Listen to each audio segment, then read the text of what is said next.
Here's the word you don't want to hear.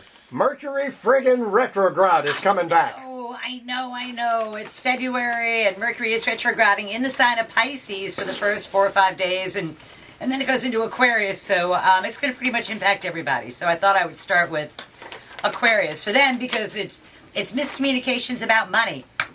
And nobody likes that. Nobody has a good time with that. So you have to be careful to make sure that the bank agrees with what you think you've gotten. And that's the kind of thing where you have to add the columns up 2, 3, 4, 5 times just to make sure that they're right.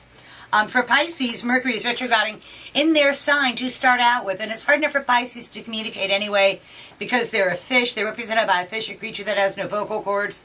So when the planet of communication goes backwards in your sign, you really get misunderstood. And there's really a huge amount of miscommunication. And so for Pisces everywhere, I would be very, very careful with what I said, and I would follow it up in writing just to make sure that there aren't any errors in communication. For Aries, in their 12th house of their own undoing, and that means they're likely to shoot themselves in the foot. That's where their own words, they say something and their own words come back to haunt them, and they're busy stuttering, going, I know that's what I said, but it's not really what I meant, and tough, it's just going to happen. For Tauruses, not so bad. They don't suffer the way other signs do because Pisces is in a good aspect to Taurus. So for them, they have to be careful not to get volunteered for things. This is the kind of thing where if you don't go to a meeting, you're not there to say, no, I can't do that job, and you get appointed to a thankless job.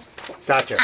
For Geminis, it's in their 10th house of career and public standing, and they have to be really careful to try and figure out what the boss is really saying that they want and then to give it to them, because it's a hard thing for Geminis to do. They want to do what they want to do, what they think is right, and in this case, the boss isn't exactly telling you, so you have to kind of read between the lines, and it makes it a little bit more of a challenge. Cancers, they do well with this energy, too, because, again, Pisces is a soft angle to Cancer, and the law's on their side, and a good thing for Cancers to do with this Mercury retrograde in Pisces is slide something by that's not quite kosher. Oh. You know, that's the kind of thing that you can do with that energy.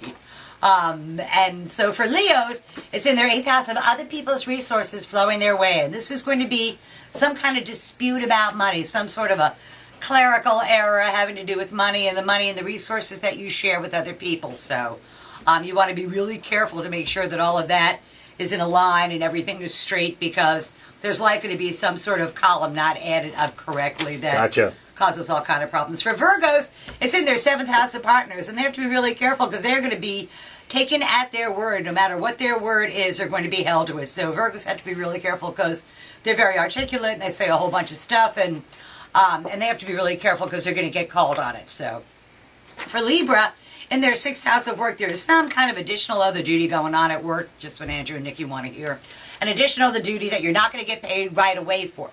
It's the kind of thing where it's almost like doing a spec on something, that if you do a good job with it, then later on we'll go ahead and pay you. And also Libras, don't have any kind of medical tests done over the next 3 weeks or so, because, and if you do have them done, again, get a second and a third and maybe even a fourth opinion. For Scorpios in the 5th house, and this is not a bad thing for them. This is a fun time for them. And if Mercury's going to retrograde somewhere, be it in love affairs, because that's the kind of thing you want to do over again. You want to repeat. You want to have a good time and do it over again. For Sagittarians, 4th house of home, this is the kind of thing where there is some kind of repair that needs to be done at home, and you don't want to cheap out on it. Sagittarians are one of the cheapest signs in the zodiac, and they always try and save money. But this project, don't try and save money on it, because if you try and do it like halfway, you'll end up spending 2 and 3 times the money to do it right down the road. And then for the last sign, for Capricorns, it's not a bad angle for them either. It's in their 3rd house of day-to-day living. So they're likely to repeat themselves, to end up backtracking, to do some kind of paperwork over again a second time. It's not the end of the world, but it's a bit of an irritant because they end up falling behind the power curve. So that's tomorrow's news today for the 12 signs of the zodiac when Mercury retrogrades on Thursday. So make sure today, tomorrow, and day after you do as much as you can and get it all done. So when the Mercury retrograde comes, you can just kind of put your hands behind your head and go, okay, I'm going to cruise for it. Sounds like a loser to me. Oh, wait, I'm sorry. You know how much I hate Mercury retrograde. We all do. See you next week. See you next week. Always a pleasure.